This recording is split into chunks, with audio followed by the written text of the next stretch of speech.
usaha itu masih ada kekangan-kekangan yang saya lihat. Kalau di Semenanjung, kita ada CCC. Tapi di Sabah Sarawak tidak menggunakan CCC, mereka masih menggunakan CF. Jadi untuk pertukaran itu pun melibatkan pelbagai proses-proses lain yang pastinya memberikan kerja tambahan kepada pihak kerajaan tempatan dalam hal ini. Ya. Okey, jadi Puan dan juga Encik Izumi, kita berehat seketika. Kerana sekembalinya saya akan bawakan kepada anda ya untuk lebih memahami OSC ini, kerana masih sebenarnya walaupun dikatakan OSC ini dah terlalu baik 3.0 ya, dan kita kedudukan negara berada di tempat yang ke-6, tapi 2011 di PBT Johor Bahru masih menyenaraikan kelemahan-kelemahan yang kita boleh perbincangkan pada malam ini. Jadi jangan ke mana-mana, talian kami buka selepas ini 03 2282 9062, 03 2282 9062. Jangan ke mana-mana.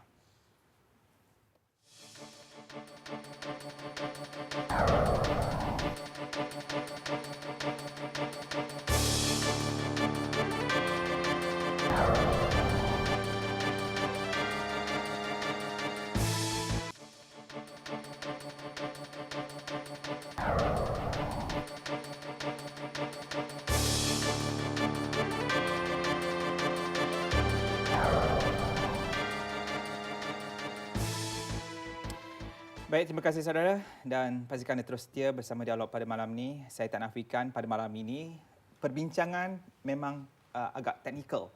Namun ia memberi kesan akhir kepada kita, kepada pengguna, kerana kitalah yang bakal membeli rumah. Kerana dalam pelaksanaan penyiapan sebuah rumah itu, ia bergantung kepada proses OSC ini. Jadi mungkin orang yang mempunyai lebih autoriti, yang mempunyai kuasa untuk menjelaskannya. Pastinya apa yang saya katakan ini ada satu kebenaran, Puan. Betul, betul. Simple analogy. Kalau prosesnya efisien daripada mula sampai akhir, which is sampai bangunan boleh diduduki, definitely benefit ialah kepada pengguna. See, you will get your house in better, speedier, cepat, dalam keadaan kualiti yang lebih bagus. Sebab kalau kita tengok OC 3.0 ni, kalau kita bercakap tentang proses P4 dan P, dia ada 6 proses ya. P5 dan P6 tu, we are talking about CCC. Maknanya kita pantau juga macam mana penurunan CCC. CCC is certificate mengatakan you are ready to occupy the house. Okay. Dalam konteks yang sama, dekat proses tu kita juga akan pastikan the quality of the project or the bangunan is there before you hand over to the owner. So maksudnya kita rangkumkan semua. That's the benefits to the layman. Sebenarnya layman, that's the benefit. You get it faster, better quality, and yang pentingnya your house tu, rumah atau bangunan yang diduduki itu telah disertify, disahkan oleh profesional. It's okay. It's okay. It's okay. Itu kita nak. Tapi ya, masih lagi dalam masa terdekat kebelakangan ini, kita masih lagi angin masih lagi menyampaikan kepada saya bahawa isu-isu rumah terbengkalai masih lagi berlaku. Kenapa ini boleh berlaku, Encik Izumi? Walaupun dikatakan, okey, dah ada sistem terbaik, kita dah menduduki tangga ke-6, semuanya online, ya. Tapi rumah terbengkalai, dan bagaimana agaknya pihak pemaju, pihak arkitek boleh membantu kerajaan dengan perumahan primanya, ya, dengan pelbagai lagi projek rumah mampu dilaksanakan jika ya jumlah mereka yang disenarai hitamkan masih lagi wujud dalam senarai Kementerian KPKT, masih lagi disenarai hitamkan, masih lagi pelbagai isu-isu berbangkit. Okey, kalau kita tengok sekitar tahun 2011, 2012 pernah dibangkitkan isu rumah-rumah terbengkalai ni, projek perumahan terbengkalai. Ada banyak, lebih daripada 200. Kalau kita tengok dengan teliti lebih daripada 200 projek-projek terbengkalai. Ada usaha-usaha daripada KPKT dan sebagainya membuat pendekatan di mana ada rundingan dengan pemaju yang telah gagal meneruskan projek itu, ada pengambil alihan daripada pemaju yang lain untuk meneruskan projek itu. Apa yang kita boleh tengok sini itu mungkin ada masalah dari segi teknikal macam mana lesen semasa lesen itu diberikan, tapi kawalan-kawalan di bawah Akta Pemaju Perumahan sekarang ini saya rasa adalah cukup lengkap sebenarnya. Cukup lengkap. Perlu ada enforcement, penguatkuasaan. Tapi apa yang kita tengok, apa faedahnya daripada pengenalan OSC 3.0 yang kita perkenalkan ini, kalau berbanding dengan sistem OSC yang sebelum ini, apabila pelan dikemukakan untuk kelulusan, sebaik saja mendapat kelulusan daripada pihak berkuasa tempatan, selesailah tanggungjawab OSC. Tapi tidak dengan OSC 3.0 ini. Pihak OSC 3.0 ni, pihak OSC akan terus memantau perjalanan projek itu, ada dengan interim inspection, final inspection, sehingga CCC dikeluarkan. Ini sedikit sebanyak dapat menjamin bahawa rumah yang dibina dapat disiapkan. Baik, sebagai analogi, sebagai contoh, jika saya dah mendapat kunci rumah dalam tempoh berapa bulan, berapa tahun lagi, pihak apa yang termaktub dalam OSC ni masih lagi saya boleh berikan komplain, aduan anytime. Berpanjangan. Okey, jadi ini sebenarnya kebaikan. sistem kita is in place. CCC sebagaimana yang Cik Suhaimi sebut tadi, 2007 kita lancarkan CCC. That is a totally self-regulation concept, approach.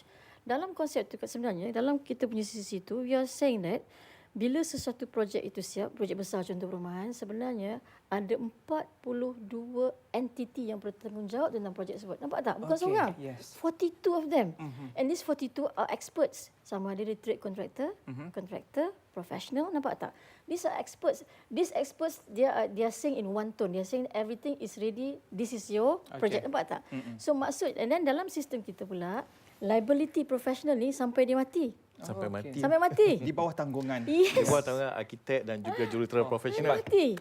Saya suka. Tapi layman lah macam contoh kita mungkin tak faham, kita tak tahu, mungkin this is first time hearing it from us, Tapi sama maknanya kalau let's say duduk satu rumah tu retak 10 years after, you can still go for him. Okey, saya cari.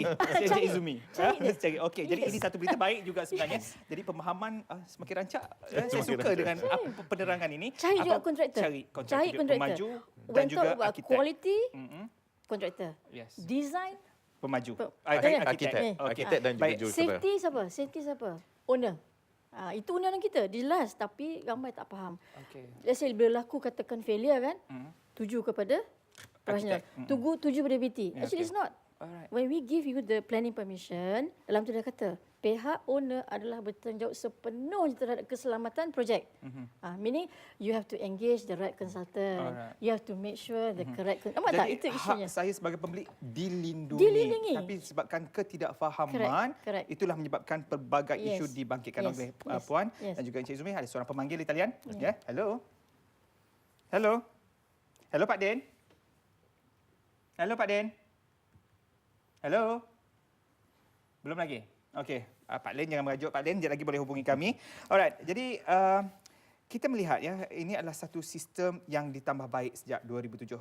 Saya cukup lekat di kotak ingatan saya kerana ketika majlis pelancaran itu kelopak bunga raya yang diguna.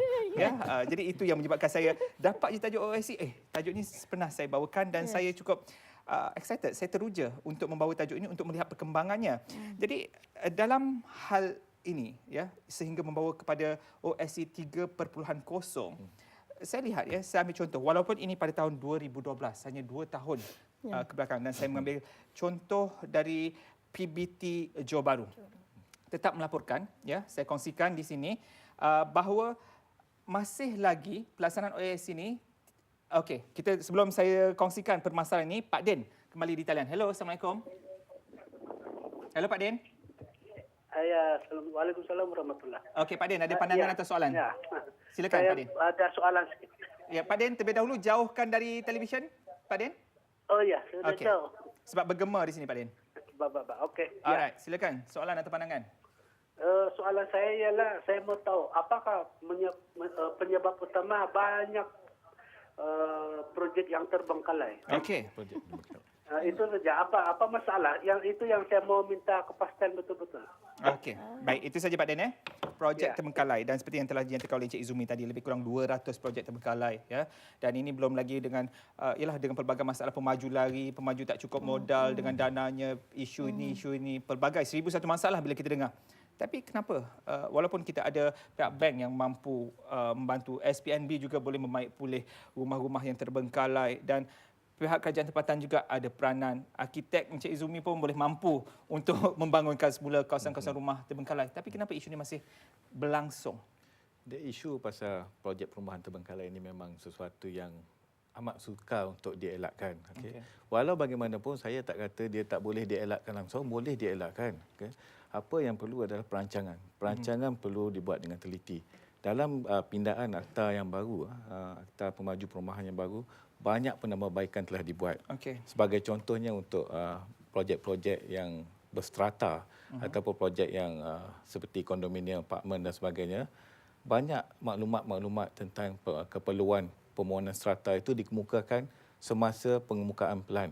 Berbanding dengan sebelum ini, kalau projek rumah pangsa, pangsa puri dan sebagainya, apabila projek itu telah siap ataupun hampir siap, dalam masa 6 bulan selepas projek itu siap, baru permohonan untuk hak milik strata dikemukakan.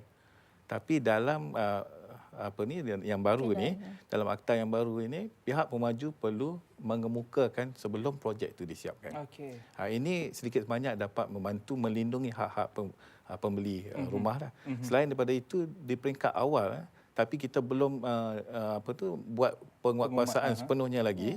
Okey, tapi dalam proses, saya rasa akta sudah diluluskan, cuma tidak dikuatkuasakan sepenuhnya lagi. Di peringkat awal pengemukaan pelan, pelan strata sudah perlu dikemukakan untuk makluman dan keputusan pihak. Jadi semua sekali pelan yang termasuk dinyatakan oleh Encik Izumi ini, pelan strata ni terus dihantar ketika dalam proses OSC inilah. Dalam proses OSC. OSC. Tapi saya masih lagi menganggap OSC ini masih GAGAL kerana masih gagal membantras isu rumah terbengkalai, Puan.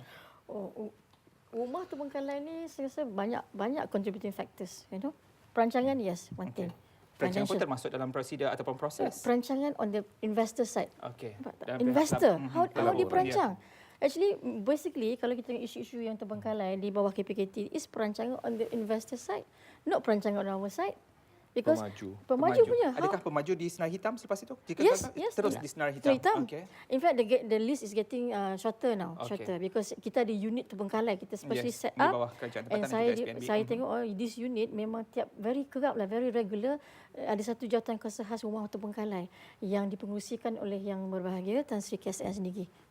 Berbincang tentang rumah terbengkalai sebenarnya. So that is how far is the effort by KPKT to reduce the numbers of terbengkalai. Kita ada seorang lagi pemanggil, Rin daripada Subang Jaya. Hello, Rin. Hello, ya. Okey, Rin, teruskan pandangan atau soalan ringkas dan padat. Okey, saya ada dua. Okey, ada dua. Kuat sikit suara, Rin. Okey, saya ada rumah di yang rumah. Rin, suara anda tenggelam timbul. Cuba boleh dapatkan lokasi. Okey, teruskan. Jelas. Hello. Okey, saya adalah pembeli rumah apartmen. Saya difahamkan dia adalah strata title. Okey. Jadi saya nak tahu berapa lama prosesnya yang diambil dan adakah dia bergantung kepada PBT masing-masing ataupun as long as dah submit di OSC dia akan cepatkan proses. Okey. Soalan kedua saya berkenaan dengan bagaimanakah Puan Aminah tadi berkenaan dengan dia punya KPI untuk achieve dia punya kepuasan pelanggan dan how you evaluate your punya KPI pelanggan. Rin, sekarang Rin berpuas hati atau tidak dengan perkhidmatan yang diberikan?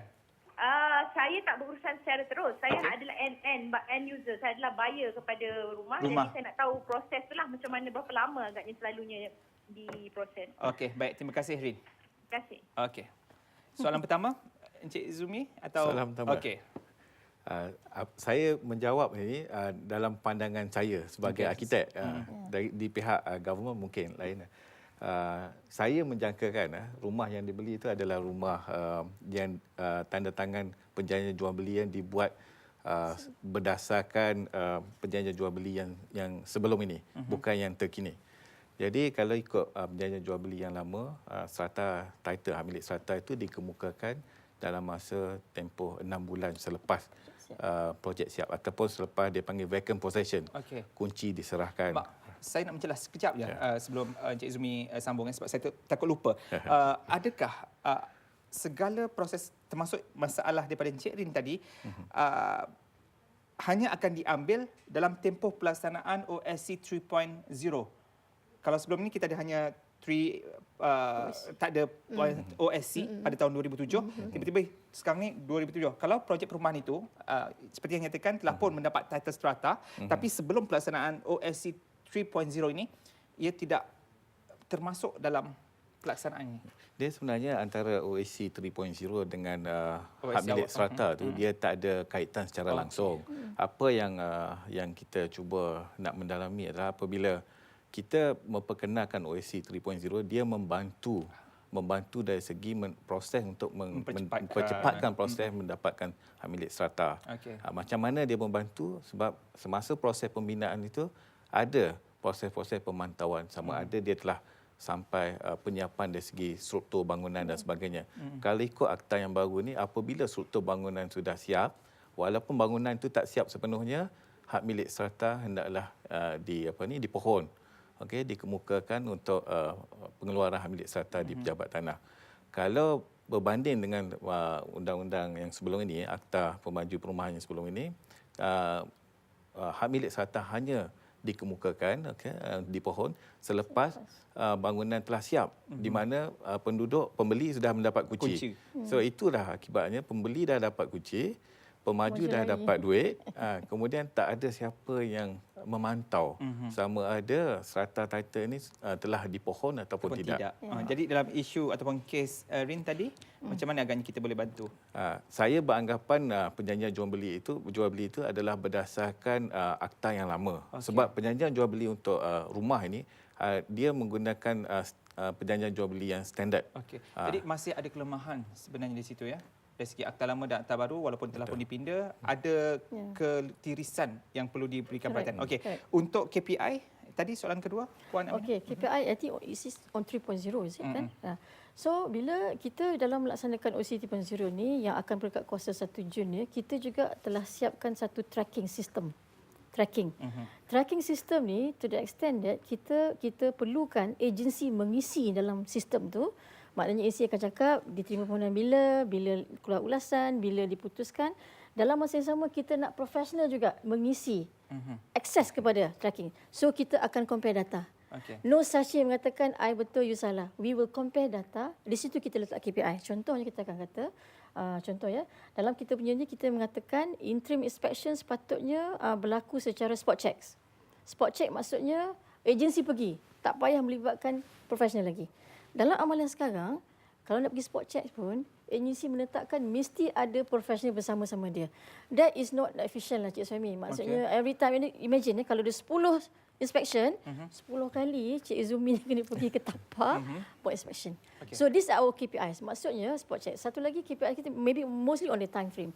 Kalau kita tengok OC 2.0, proses 1 tu, data gathering tu, kita kata apabila pemohon kemukakan permohonan, dia perlukan data untuk dia finalize dia punya submission, right?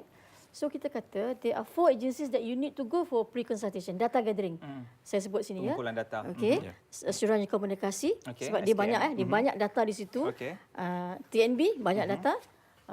Yang berkuasa air negeri banyak data, and finally pejabat tanah banyak data. Yang 4 ni memang banyak data yang dia perlu pemohon comply, tetapi data tu masih disimpan di dia. Lagi satu pembentungan.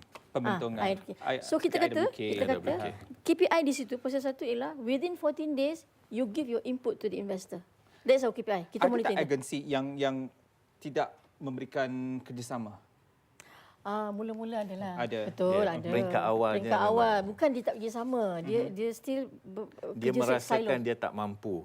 Mungkin dari segi mungkin beban tugas. Beban tugas. Tapi walaupun kita nampak semua cantik, OSC, online semua. Ini juga satu penarafan yang tinggi yang dibuat sejak 2007. Segalanya online. Tapi beban yang saya masih dengar, ya, walaupun semuanya telah pun secara online, tapi hard copy tu masih lagi perlu dihantar. Tak perlu jawab sekarang. Kita rehat terlebih dahulu. Jadi saudara, jangan ke mana-mana. Teruskan bersama Dialog.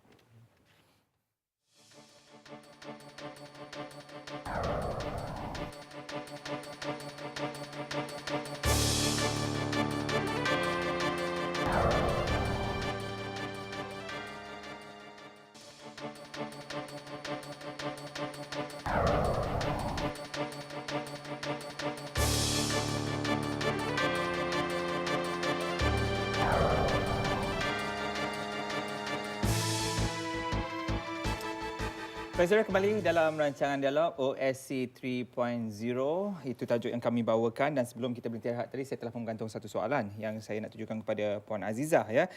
Dan Puan sebenarnya Puan Aminah, apa pun sebenarnya ia ada kaitan ya dengan apa yang Encik Zumi tadi bisikkan pada saya. Kata dia pihak arkitek pun walaupun dah semuanya secara online tapi still kena hantar secara hard copy, dan itu juga ada kaitan dengan soalan daripada Facebook yang saya terima dikaitkannya. Difahamkan walaupun transaksi secara ini daripada Encik Muhammad ya, difahamkan walaupun transaksi secara online telah diimplementasi, sistem ini masih memerlukan dokumen dalam bentuk hard copy. Sama soalannya ya.